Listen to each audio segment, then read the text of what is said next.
Hello, everyone. Welcome back to another Joe's episode. We're on episode 12 today. We're building on some of the past topics we've done around food and sort of fitness, and we'll be talking about something called fasting. I have three fantastic guests with me today that will be speaking to the topic. We have Tabia. What's up? Hi. Hello, Tabia. Welcome. We also have Tashkin joining us again on this one. Hello. What's up, Tashkin? And last but not least, brand new guest, we have Michael who hopped on today. Hey, what's going on?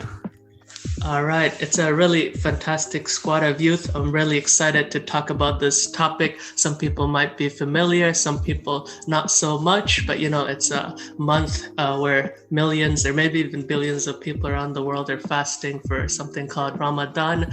And a lot of people, get exposure in the media and they hear about it. So we thought it'd be a pertinent topic just to cover in general. So let's just get started with your own experiences with fasting, whether voluntary or not so voluntary. I know lots of high school kids who don't eat breakfast and lunch, but regardless, your own experiences, what you have fasted for, how was it? Just very briefly, who wants to jump in here first? So Tahmid, you're talking about like how we started with fasting, right? Like how we got into fasting? Yeah, any sort of personal experiences, I guess. Mm-hmm. Yeah, any reasons, be it cultural, dietary, or etc. I see. Yeah, so all of my fasting experience have been religious, through the month of Ramadan. And as a Muslim, I think I've been fasting all 30 or 29 or however many it is each year. I know it fluctuates by a day or so each year since I've been fasting all of them since I think grade 9, I would say. And I think that's pretty late actually. I think a lot of kids these days, they start when they're in grade 6, 7 or 8. And I did a couple during those elementary years, but I think I fully started fasting in grade 9. And yeah, my inspiration or my fasting experience is all based on this religious month of Ramadan, which is really a blessing, to be honest. And yeah, I'm wondering, what about everybody else here? Yeah, same as Tashkin. For me, my fasting experience, mostly, if not all, have all come from religious purposes. I'm also Muslim. And for me, I think with my family was always big on like starting, Islamic practices really, really early. Like I started wearing the hijab when I was like 6. And so that kind of followed on with like other Islamic practices. So I started fasting probably most, if not all days, since the age of 7. And of course, as I got older, women, we can't always fast all 30 days, obviously. But regardless of that, I've been consistent of fasting every Ramadan, every day, as much as I could, depending on, my menses. But yeah, I mean, for me, it's the same experience as Tashkin. It's literally every Ramadan, it's that same, wake up in the morning, fasting the family.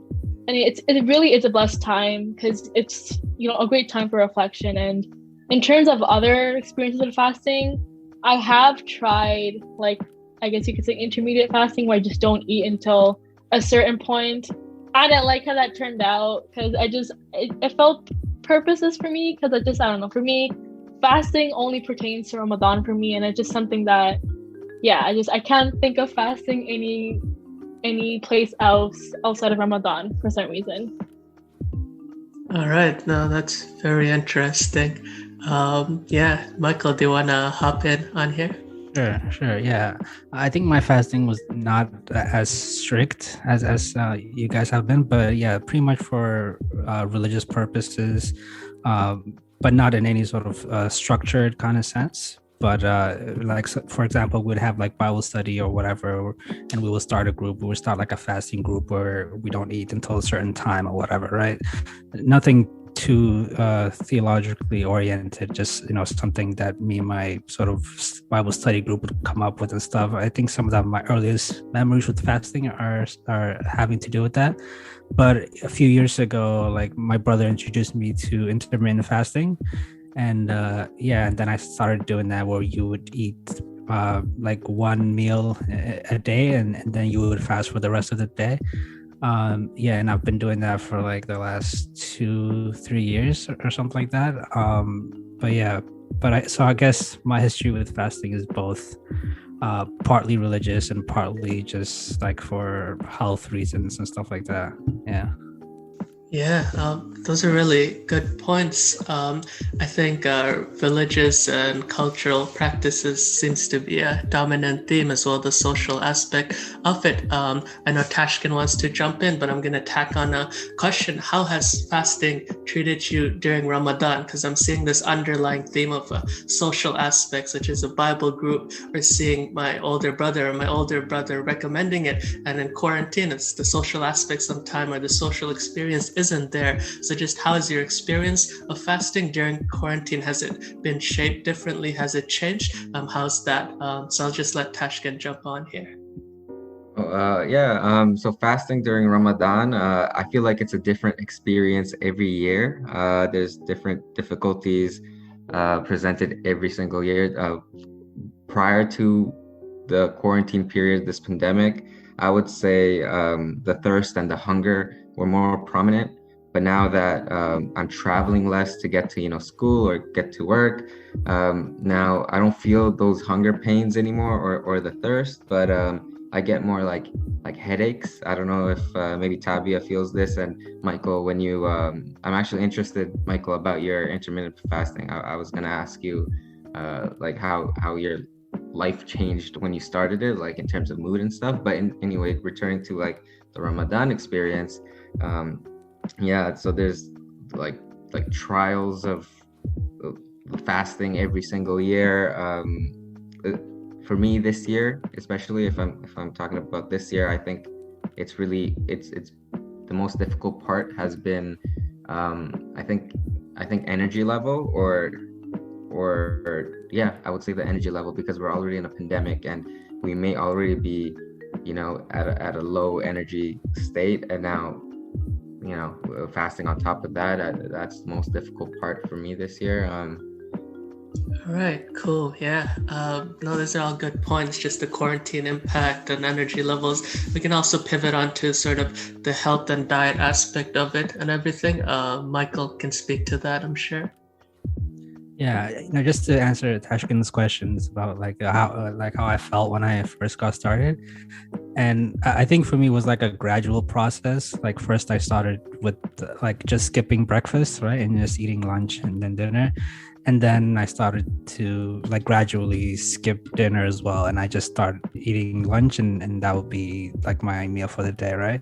And like in terms of mood, it didn't really affect me that much. I didn't really notice a big change. I think because I started it very gradually and not like all of a sudden quit like cold turkey. I just sort of began to slowly change it. But yeah, in terms of mood and stuff, I felt more or less like myself. But yeah. Mm-hmm. Yeah, I mean, just to circle around with the conversation of how fasting affected us in Ramadan, whether it be how fasting affected us in quarantine, whether it has been for religious or just personal reasons. I think for me, especially in terms of Ramadan, it's had two underlying effects. One being, as Tashkin said, it's in some ways more easier since I'm not traveling. Like usually Ramadan, like throughout high school has been during like exam time or like some kind of culminating assessment time, and so it would be hard to like do anything because I'm going to school and I'm doing these tests and I can't eat or drink. And of course, since I'm at home, I don't have to worry about all that kind of stuff. But the other effect that it has is kind of that motivation aspect that Tashkin was also talking about, because I feel like a big part of Ramadan is that community and that just that social aspect. Like I said, intermediate fasting felt almost purposeless to me, because I was like, I wasn't doing it with people, so like the whole motivation to do it just kind of decreased, and that same effect happened in Ramadan. As I did my fast, but it just, and of course I did it with the intention that I'm Muslim and it's Ramadan, but at the same time the idea that I can't see people while I'm fasting, because usually, you know, we'd go to the mosque and break our fast and whatnot. Just not being around people, it kind of, you know, dims down on your energy, and it makes you feel unmotivated. And you know, it's just that's the effect that quarantine has had on everyone, and especially in Ramadan, because we're not seeing each other. And just to jump back in, I realized I only talked about like the negative aspects of fasting during quarantine and in general, but there's a lot of positives when it comes to fasting as well. And especially during this quarantine, for example, prior to this quarantine, I didn't get it. I didn't really, as bad as this may sound, I didn't really get a chance to help my mom as much with, you know, the cooking and helping her prepare the iftars when we break the fast. So during this pandemic, I've been able to, you know, offer more time for my mom, you know, to help her out with those stuff. And also just in general, fasting itself during the month of Ramadan, I feel like I'm more religiously conscious. I'm more connected, I guess, with my spiritual or my religious self, actually. And yeah, like you're kind of stripped of like the things you want to do during the month of Ramadan and all the other outside things, and I feel like I'm always a lot more grounded during Ramadan, and that's why it's so difficult. But you know, I guess I got to be appreciative of the difficulties during this month, because it makes me realize, like, you know, what might be the most important things in my life, and we really get some really good perspective during this month as well. So I guess those are a couple positives that come from this month of fasting. Yeah, I think those are all very relevant points in regards to, you know, how the social aspects been shaped and reshaped for us individually. I know personally for me, I think Tashkin mentioned it, but not having to commute, that's a huge, personally for me, energy saver. As an introvert, not having to like interact with people in collective settings. To be honest, I think my energy levels are like at peak to use on other things, so I feel more productive than before. But that's just me, because I'm really used to virtual and digital elements from when I was really young. It's just introverted problems, guys. But yeah, it's difficult to explain, but you know, mans are booming in the virtual world that we're sort of having to operate in, and that helps with sort of managing just energy levels, etc. But we can keep this conversation going if you just want to talk about the health changes and the diet changes, whether that's energy level, anything in your food choices. Have you like binging more junk food when you do break your fast as a result of other triggers or whatever it may be? I think Tabia wants to come in, so go ahead, Tabia.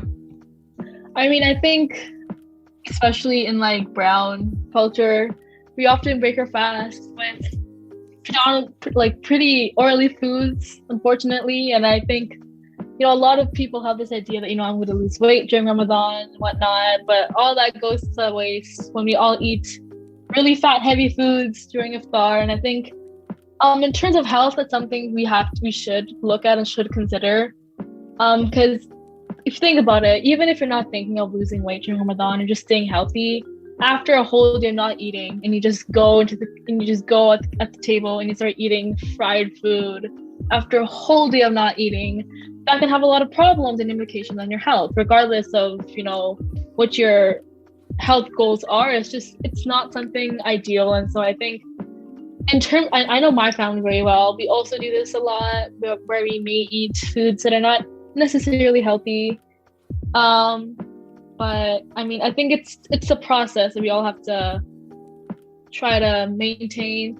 Like sometimes, like, you know, we'll have like fruit cut out to make sure that we do balance it out. But I think, unfortunately, specifically in like brown culture, Desi culture, we don't always eat the most healthiest food, which is something, I guess, you know, that even carried on pre-quarantine Ramadan and also quarantine Ramadan as well. It's just something that unfortunately stayed consistent.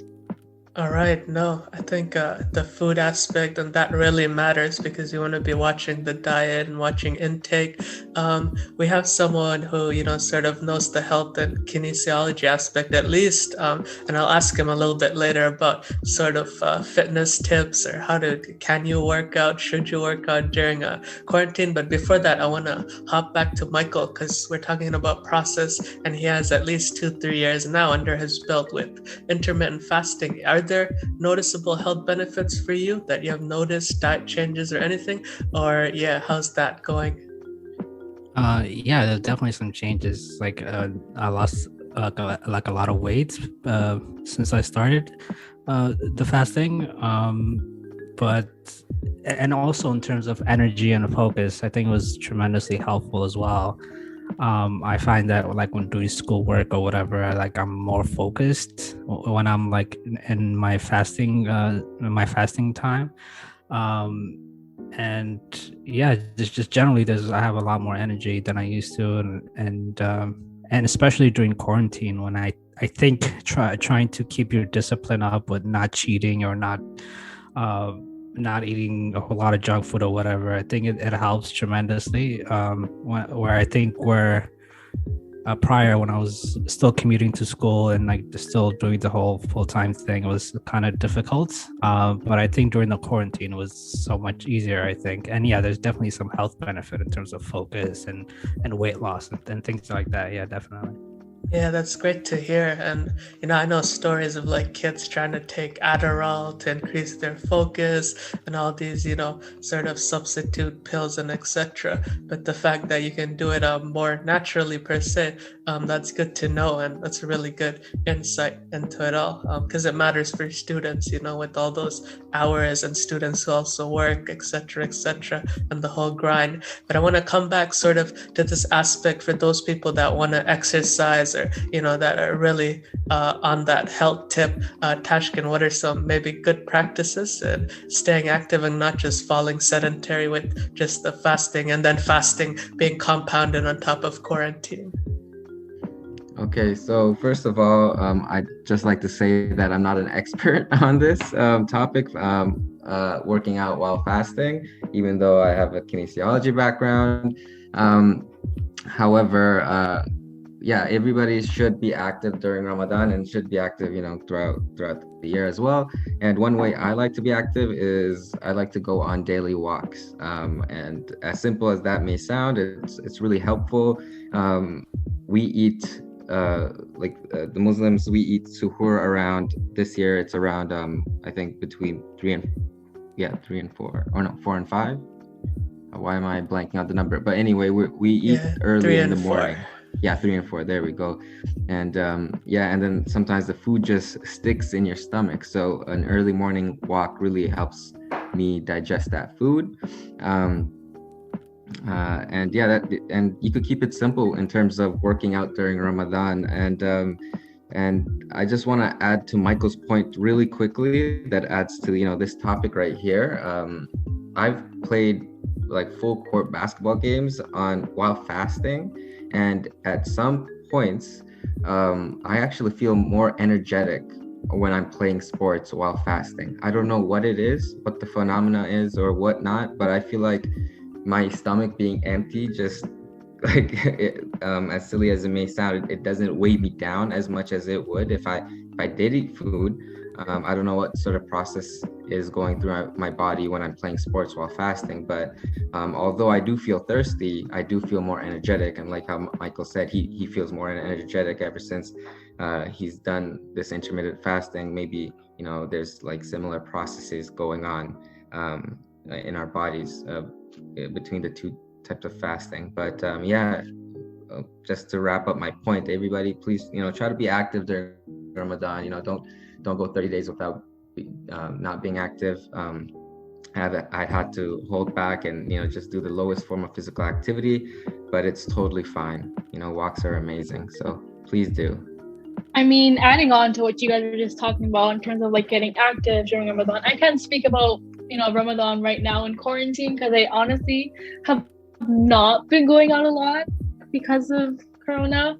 But what I can say that, like, even for me, like when I, like in high school, when, you know, school was still open, we still had sports teams. Even in like middle school, we had sports teams. A lot of time, those spring or summer sports fell under Ramadan, and I would still, you know, participate in my sports teams, whether it be soccer, lacrosse, rugby, football, whatever it was. So being like fasting and playing, it's I didn't feel tired. I felt like, you know, like you know, like Tashkin said, I felt energized. And so I just, even though I haven't been able to do a lot of that, I still, to all of you who can go outside, can do something, please do. It's great for your health. I will try to do it myself, but like Tashkin said, like you guys said, it definitely makes you feel better. Honestly, you know, you're fasting, but you're still, you know, being active, you're still sweating. It's a great feeling. Yeah, I think these are all great points, and personally for me, I can directly speak to that.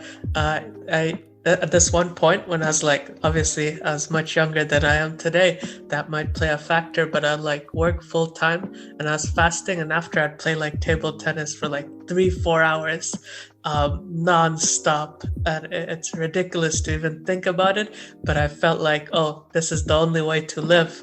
And at that moment you're so into the game or whatever, and it's like, yeah, it's I don't know what it is or what the phenomenon is, but I guess part of it is just practice, and that explains how, you know, these pro athletes and everything, how they do it. It's a matter of they've trained their body to be used to whatever it is, and some of them are like breaking records while fasting, and there's many examples.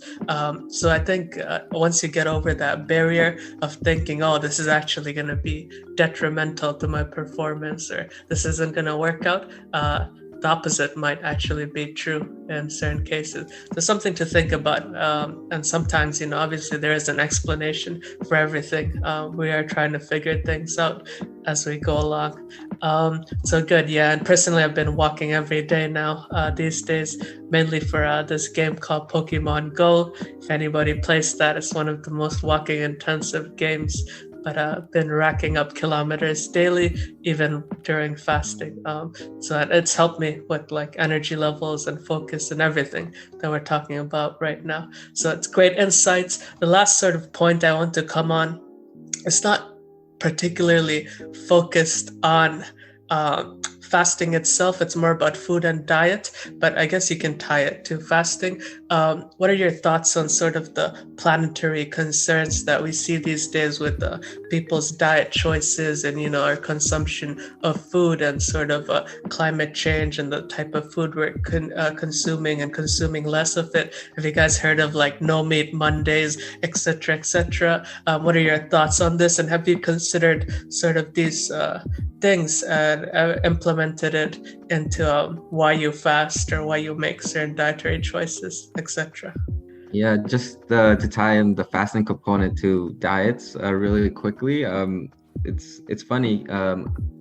30 days, all 30 days of Ramadan, I eat a salad. All 30 days, right? And after Ramadan, that doesn't happen. I don't go 2 days or 2 or 3 days straight with, like, you know, eating like a well-made salad. So in some aspects during Ramadan, my diet it gets better.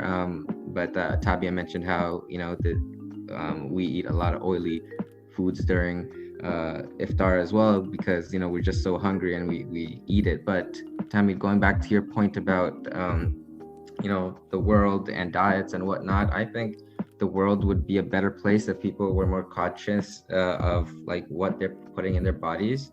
I know like the meat, the growing of cows and taking care of them and whatnot is really heavy on the environment in terms of, you know, the water usage and the carbon monoxide that cows produce. And, you know, I think it's contributing somewhat to climate change. So, you know, if people were more aware of, hey, maybe I don't need to eat meat every single day, maybe that'll, you know, reduce the consumerism a little bit and reduce meat production and stuff like that. I remember I had a professor in my first year of uni. He only ate grass-fed beef from like farms instead of, you know, the industrial farms that make meat in a mass, that mass produced meat actually. So yeah, my prof, he said he only eats grass-fed beef and properly raised fish, and that's how he contributes to the environment. But he also said that that's only a privilege he could have at this moment, because it does cost more to get proper beef and proper fed fish as well. Yeah, adding on to exactly what you were saying, Tashkin, I think this big aspect of what we consume in terms of food and how it affects environmentally, I think a big aspect, something that really affects that, is probably culture. Because I feel like culture and probably how you grew up. If you grew up in an environment where you kind of just didn't, consider how what you ate affected the environment, that would obviously affect what you eat during Ramadan as well. And like Tashkin was talking about, how the emissions of like greenhouse gases because of cows and whatnot. Like I feel like red meat and like cows. That's not something a lot of families probably talk about, and I know in South Asian culture probably something that's the least of our worries, how what we consume, what we do affects the environment. And so I think this idea, it greatly affects culture, and it's something, I guess, despite this awareness not being part of our culture, it is something that we should make an effort to consider and should make an effort to tackle. Because like Tashkin said, we don't have to have red meat every single day. We can have it a few days a week, one time a week, that's possible. But it's something that comes with breaking that cycle of being unaware. Yeah, I think these are all very good points. Michael wants to jump in as well, so go ahead, please. Yeah, thanks. So I had like two responses to your question. The first had to do with sort of collected action that is required, right? So if you wanted to make some even marginal changes to sort of how we view animals or how it should be done, or with regards to climate change and stuff like that, I think it's fine if individuals want to take part in it. But I think we also have to be rather realistic with expectation as to what concrete change that's going to bring about, right? For example, if I decided that I'm not going to eat meat every Monday, it's not like the meat industry is going to change course just because one person did it, right? So I think there's a lot of emphasis on individual action and not enough on like collective societal action at large. I think that is required to address some of the planetary concerns that you're talking about. And the second answer that I want to give was sort of the class dimension with regards to eating healthy or adopting a vegan diet or whatever. I think what some people might not realize is that, well, actually a lot of people realize is that consuming that kind of diet is not actually cheap, right? It's very expensive to be vegan, to buy those specialty product at supermarkets and stuff like that. It costs a lot of money. And it's a huge financial toll that not everybody's able to take, right? So there's also that sort of class analysis that is often missing with regards to some of the healthy trends that pop up every now and then. But yeah, I just wanted to bring up those 2 points. Yeah, no, it's very true. Those are fantastic insights, and it's a very good dialogue that I think we're having, very insightful, and definitely it's giving me so many ideas for future Joe's podcast that we could be doing, and I'm sure that youth out there care about and they care to listen. And definitely the thank you to all the youth and other obviously non-youth also who listen to our podcast and the insights that you all offer. So that's really fantastic that we're having this dialogue, in my opinion, and it's an important one to carry forward. So anything else or any last point that anybody wants to sort of throw in here before we wrap up episode 12? I think Tabia wants to say some last words. Just to end off, and since Tashkin mentioned this a bit earlier about how because of quarantine and Ramadan he was able to help out his mother, just not of a rant, just kind of a insight kind of thing. I hope since we all have time, and since a lot of us may not be doing much during Ramadan, if you guys do have the time And then more so speaking to the guys, if you guys do have the time and do have, I guess, the energy, please do try to help out your female family members during iftar or during suhoor, because I mean, just think about it. If you're just sitting around and then you see your sister, you see your mother cooking, and you're just sitting around, y'all both are fasting, but only one person's doing the cooking. That doesn't sit right if you think about it. So just, help out your mothers, help out your sisters, help out your female family members when it comes to prepping these foods, because trust me, they're having just as much as a hard time as you are. And it just this comes back to a whole bigger topic of misogyny, internalized misogyny, but we won't get there. But again, just do your best to help out your female family members, because it really is something that you should be doing regardless of whether it's Ramadan. But Ramadan is a month where you start new habits, and so maybe this month you can start a habit of where you help your mothers or your sisters to start prepping meals instead of relying on them to do it all for you. Great points, Tabia. So I just want to say two things. One, thank you for all the topics, Michael, Tabia, Tahmid. Great discussion today. I really enjoyed it. And number two, retweet to everything Tabia said. Help your moms, help your sisters, help whoever's making iftar. In general, just help each other out. So, yep, that's it for me, I guess. All right, fantastic, everyone. Thank you for coming on for this episode. And we're getting ideas every few minutes for new episodes, as Tabia was saying, and new things to discuss. So audience, please keep checking into our Spotify and the YouTube, Just Our Stories. That's how you find us for new topics, themes, and events that we're doing. Keep up to date. That's everything from us. Peace out. Take care.